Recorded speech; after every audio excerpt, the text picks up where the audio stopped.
Saya mau cepat-cepat memperlihatkan beberapa posisi teori yang dominan dijadikan basis dari kebijakan publik. Jadi kita sebut ini public policy. Public policy itu ditentukan oleh teori yang dipakai seringkali tidak eksplisit, yang didasarkan pada prinsip-prinsip keadilan yang maskulin.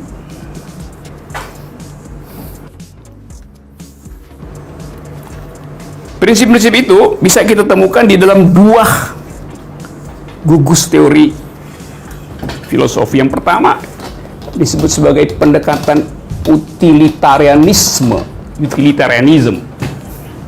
Satu jalan pikiran yang diucapkan oleh Jeremy Bentham di abad 17 untuk memperlihatkan bahwa kebahagiaan itu hanya bisa disebut adil bila memuaskan mayoritas. Jadi terkenal prinsip bahwa the greatest happiness itu hanya boleh dihasilkan bila dia menyangkut the greatest number. Dalilnya sederhana. Suatu masyarakat disebut adil bila sebagian besar mayoritas memperoleh kebahagiaan terbanyak dari produk nasional, produk masyarakat yang biasa dihitung dalam ekonomi disebut sebagai jumlah agregat yang bisa dihasilkan, dan jumlah itu harus menyenangkan mayoritas. Sekarang ada problem, whose justice kalau disebut mayoritas. Nah, sebetulnya ide tentang mayoritas itu menganggap bahwa semua manusia setara di dalam kebutuhannya. Jadi utilitarianisme menganggap bahwa setiap manusia setara di dalam kebutuhannya. Feminisme memberi kritik bahwa nggak setara. Dulu misalnya zaman Orde Baru, ukuran untuk menghitung utility manusia agar supaya bisa dibuatkan formula tentang kebutuhan pokok, bunyinya adalah kebutuhan manusia itu diukur berdasarkan kebutuhan laki-laki. Karena itu duit rokok dimasukkan sebagai kebutuhan pokok pada waktu itu, sementara pembalut perempuan tidak dianggap sebagai kebutuhan pokok. Jadi gaji dipakai berdasarkan kebutuhan fisik laki-laki, karena dianggap buruh selalu adalah laki-laki. Jadi dari awal kita lihat ada bias di dalam teori keadilan, dan bias itu menyelundup ke dalam public policy itu. Tapi sebetulnya prinsip di dalam utilitarianism itu cukup egaliter pada waktu itu. Karena pada waktu itu keadilan itu hanya ditentukan oleh belas kasihan seorang aristokrat, atau hanya ditentukan oleh hukum yang diatur di dalam teologi. Kita ingat itu abad-abad 16. Hak itu tidak ada. Hak itu hanya ada pada raja, pada seorang feodal, atau pada para pendeta. Jadi kita kalau hidup pada waktu itu nggak bisa menuntut hak, karena asal-usul hak itu tidak sekuler. Nah, Jeremy Bentham menganggap bahwa ini nggak bisa kalau hak itu diandalkan pada sesuatu yang tidak berdasarkan transaksi manusia. Oleh karena itu dia putar argumentasi bahwa hak keadilan harus berasal dari masyarakat sendiri, tidak boleh nunggu semacam izin dari gereja atau belas kasihan dari seorang aristokrat. Jadi pada waktu itu kita anggap terobosan utilitarianisme menghasilkan kesetaraan, sebab akhirnya orang tidak lagi tergantung pada relasi personal dengan tuannya, juga tidak tergantung pada soleh tidaknya dia di hadapan paus atau romo di Eropa. Jadi pada waktu itu utilitarianisme adalah jalan pikiran yang revolusioner, karena dia menghentikan eksploitasi teologi terhadap soal keadilan. Jadi itu adalah penyelesaian sekuler dari sistem kan. Tapi buat kita sekarang, kita menganggap bahwa iya sekarang teori itu tidak lagi demokratis karena tidak memperhitungkan tadi jenis keadilan yang bekerja pada tubuh perempuan atau jenis injustice yang bekerja pada tubuh perempuan. Tetapi praktek kebijakan publik masih mempergunakan prinsip-prinsip utilitarianisme. Dan prinsip itu yang dihasilkan setiap kali orang bikin APBN, APBD, segala macam itu.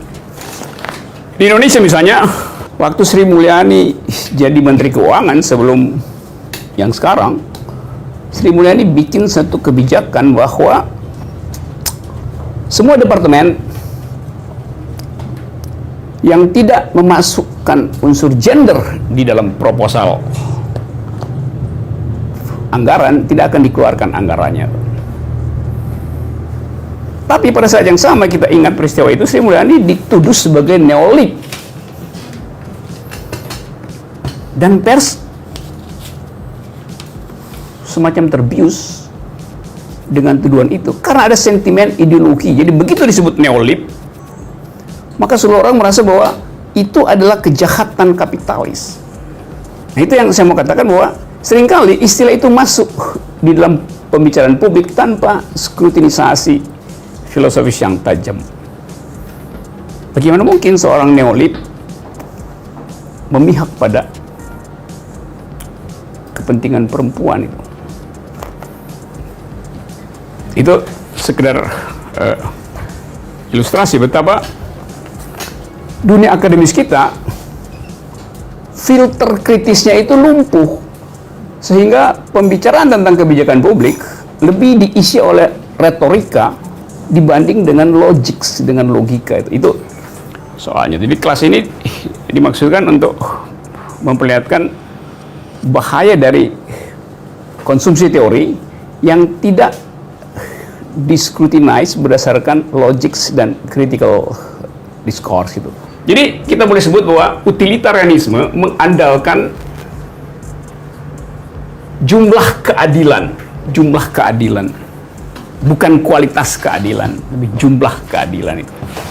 Gugus teori yang kedua yang mendominasi pembuatan kebijakan publik dikenal di dalam konsep libertarianism. Tadi pada utilitarianisme, keadilan itu dihitung berdasarkan jumlah kebahagiaan terbanyak yang bisa dinikmati oleh suatu masyarakat.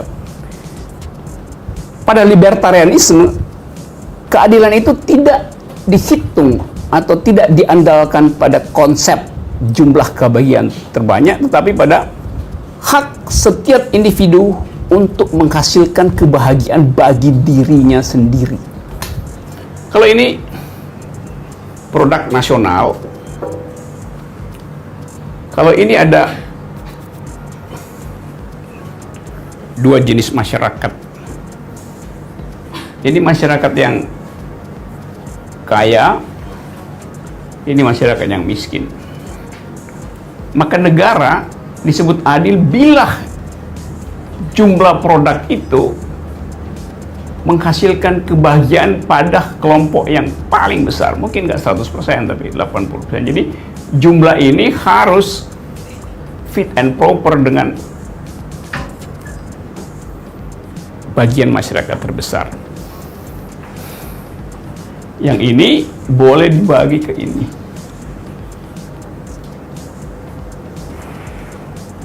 Melalui apa misalnya? Melalui sistem pajak.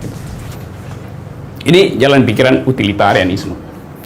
Jalan pikiran ini ditentang oleh prinsip libertarianisme karena bagi orang yang menganut paham libertarian, setiap orang punya preferensi sendiri tentang kebahagiaan. Jadi tidak mungkin kebahagiaan itu diakumulasi dan dihitung secara agregatif gitu. Setiap orang punya preferensi tentang kebahagiaan. Misalnya orang yang lagi nongkrong di samping 7-Eleven di depan, mungkin dia lebih berbahagia dari mereka yang lalu lalang di jalan Ragunan itu dengan mobil mewah, tapi mengalami frustrasi karena macet itu. Jadi kita nggak bisa judge bahwa yang di dalam mobil ber-AC lebih bahagia daripada yang lagi nongkrong ngelamun di pinggir jalan. Itu adalah preferensinya. Sekarang dalam bentuk tadi ini. Ini negara, ini orang kaya, ini yang miskin. Sorry, kaya mesti agak gede.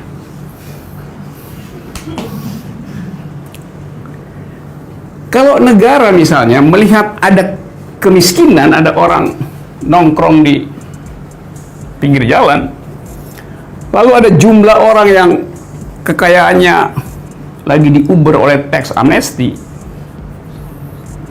lalu negara memajaki si orang kaya ini dan mensubsidi orang miskin ini, bagi libertarian artinya negara menghina dia sekaligus menghina dia. Kenapa? Karena negara memanfaatkan kemiskinannya untuk memeras yang kaya ini. Pada saat yang sama, negara hanya menjadikan dua orang ini sebagai alat, bukan subjek, bukan objek.